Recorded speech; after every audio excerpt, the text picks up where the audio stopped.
ঢাকা দিল্লি সম্পর্কের চাকা কি এবার ভিন্ন পথে ঘুরছে?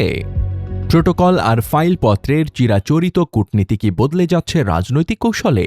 ভারতের নতুন হাই কমিশনার হিসেবে দীনেশ ত্রিবেদীর আগমন কিন্তু সেই বার্তাই দিচ্ছে।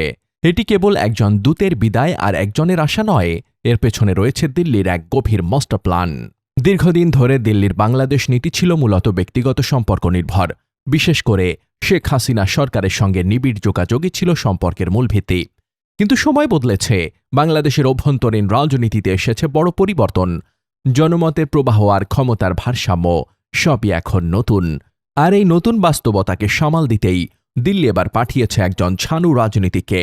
দীনেশ ত্রিবেদী পেশাদার কূটনীতিক নন, তিনি রাজনীতির মানুষ। ক্ষমতার করিডোরে তার দীর্ঘ অভিজ্ঞতা। তিনি জানেন কখন কথা বলতে হয় আর কখন নীরব থাকতে হয়। আমলারা যেখানে ফাইল দেখে সিদ্ধান্ত নেন, রাজনীতিকরা সেখানে সরাসরি রাজনৈতিক অন্দরমহলে প্রবেশের ক্ষমতা রাখেন। দিল্লি সম্ভবত বুঝতে পেরেছে, বর্তমান বাংলাদেশের নারী বুঝতে হলে শুধু সরকারি দপ্তরের দরজা খুললে হবে না, প্রয়োজন রাজনৈতিক স্তরে সরাসরি যোগাযোগ।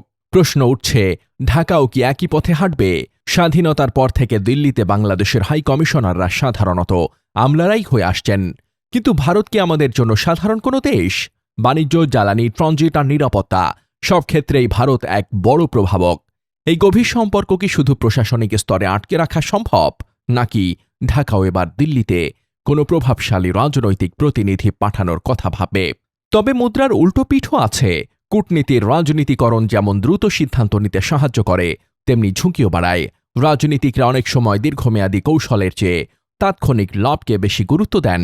পানি বণ্টন বা সীমান্ত ব্যবস্থাপনার মতো সংবেদনশীল ইস্যুগুলো যদি কেবল রাজনৈতিক আবেগের ওপর ছেড়ে দেওয়া হয়, তবে সমাধান আরও জটিল হয়ে পড়তে পারে। দিল্লির লক্ষ্য পরিষ্কার, দক্ষিণ এশিয়ায় নিজেদের প্রভাব ধরে রাখা এবং চীনের মোকাবেলা করা। আর বাংলাদেশও এখন আগের চেয়ে অনেক বেশি আত্মবিশ্বাসী। তারা কোনো একক শক্তির ওপর নির্ভর না করে ভারসাম্য বজায় রাখতে চায়। শেষ পর্যন্ত প্রশ্ন একটাই, এই নতুন রাজনৈতিক সমীকরণ কি দুদেশের সম্পর্কে নতুন প্রাণের সঞ্চার করবে, নাকি এটি কেবল এক নতুন ধরনের প্রতিদ্বন্দ্বিতার মঞ্চ হয়ে দাঁড়াবে? কূটনীতির ধৈর্য আর রাজনীতির গতি, এই দুইয়ের ভারসাম্যই বলে দেবে আগামী দিনে ঢাকা দিল্লি সম্পর্কের ভবিষ্যৎ কী।